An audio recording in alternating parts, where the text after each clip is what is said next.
నమస్తే అండి. Welcome to Telugu cooks. ఈరోజు వచ్చేసి మనము బ్రెడ్ హల్వా, అదేనండి డబుల్ కా మీఠా అంటారు కదా, పెళ్ళిళ్ళలో, ఫంక్షన్స్లో, బర్త్డే పార్టీస్లో అన్నిట్లో ఈ స్వీట్ అయితే తప్పకుండా పెడతారండి. ఎందుకంటే చాలా చాలా బాగుంటుంది. అంతేకాకుండా చాలా ఈజీగా, చాలా ఫాస్ట్గా చేసుకోవచ్చు అన్నమాట. మరి ఈ డబుల్ కా మీఠాని ఏ విధంగా చేయాలో చూసేద్దాం, వచ్చేసేయండి. ముందుగా ఒక బాండీ తీసుకొని దానిలోకి ఒక 2 స్పూన్ల నెయ్యిని వేసుకొని లో ఫ్లేమ్లో నెయ్యిని వేడి చేయండి. నెయ్యి అనేది మనం ఫ్లేమ్ మీడియంలో పెట్టినా హైలో పెట్టినా మాడిపోతుందండి త్వరగా. అందుకని లో ఫ్లేమ్లో పెట్టి మాత్రమే నెయ్యిని ఎప్పుడైనా వేడి చేయాలి.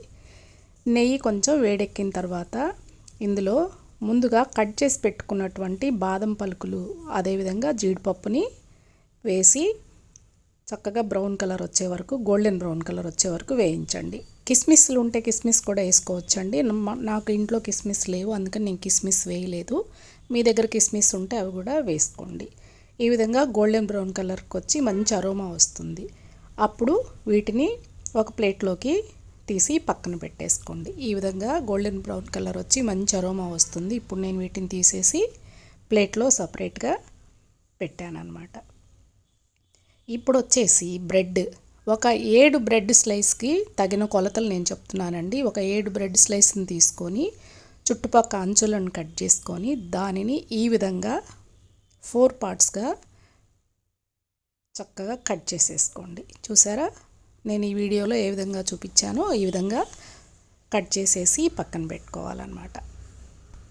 సాధ్యమైనంత వరకు ఈక్వల్ పార్ట్స్గా కట్ చేయండి. వేయించుకునేటప్పుడు అన్నీ ఈవెన్గా వేగుతాయి. చూసారా, ఈ విధంగా కట్ చేసుకున్న వాటిని అదే బాండీలోకి కొంచెం నూనెని తీసుకొని, అంటే నెయ్యి ఉంది కదా, ఆ నెయ్యిలో నూనెని కూడా తీసుకోండి. పెద్ద ఎక్కువ తీసుకోవద్దు, కొంచెమే తీసుకోండి. మనం కట్ చేసి పెట్టుకున్నటువంటి బ్రెడ్ ముక్కల్ని డ్రాప్ చేయండి.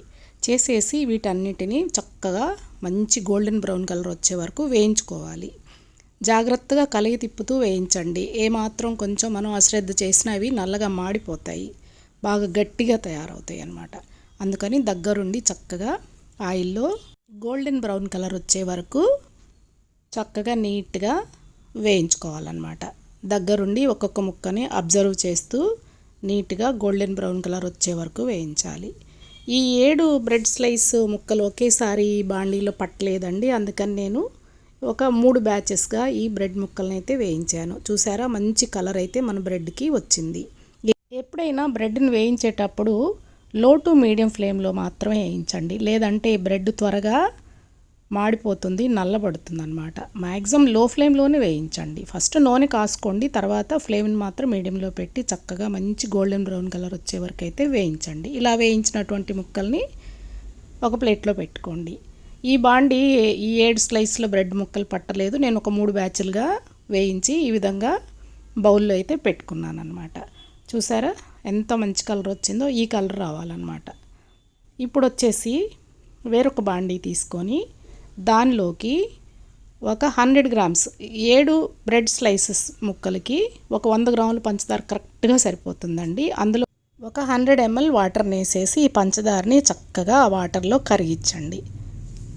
పంచదార మొత్తం వాటర్లో బాగా కరిగిపోవాలన్నమాట. చూసారా, కొంచెం టైం పడుతుంది, అయినా సరే ఓపిక్గా బాగా కరిగే వరకు వెయిట్ చేయండి.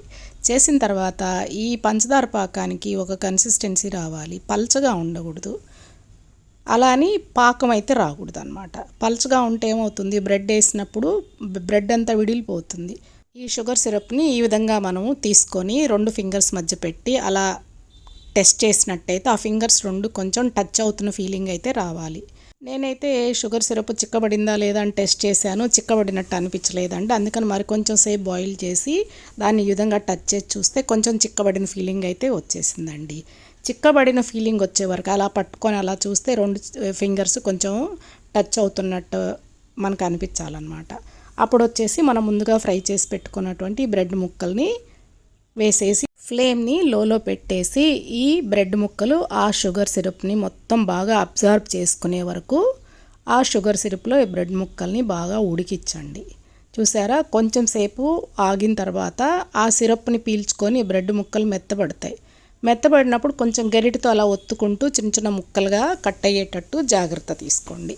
చూసారా, ఈ విధంగా ఒత్తుకుంటూ మొత్తం బ్రెడ్ని అంతా ఆ షుగర్ సిరప్లో బాగా ఉడికించాలన్నమాట. ఒక 2-3 నిమిషాల పాటు సమయం అయితే పడుతుందండి ఈ బ్రెడ్ ఆ షుగర్ సిరప్ని పీల్చుకొని మెత్తబట్టడానికి. చూసారా మొత్తం అంతా ఈ విధంగా అయితే తయారైపోయింది.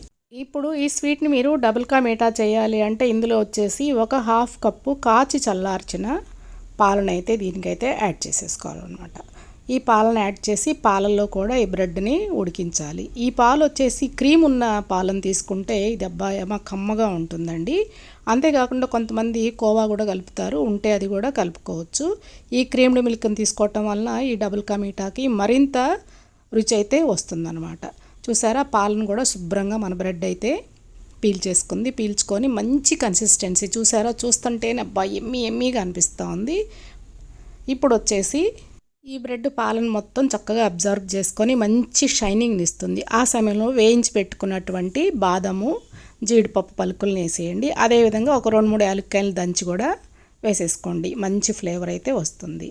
ఇప్పుడు మరొక్కసారి 1 నిమిషం పాటు మళ్ళీ స్టవ్ మీద ఈ హల్వాని లేదా డబుల్ కా మీఠాని చక్కగా ఉడికించుకొని స్టవ్ కట్టేసి దీన్ని ఒక బౌల్లోకి తీసుకోవటం అంతే. చూసారా ఎంత సింపులో ఈ రెసిపీ చేయటం, సింపుల్, టేస్ట్, ఫాస్ట్, ఈజీ అనమాట.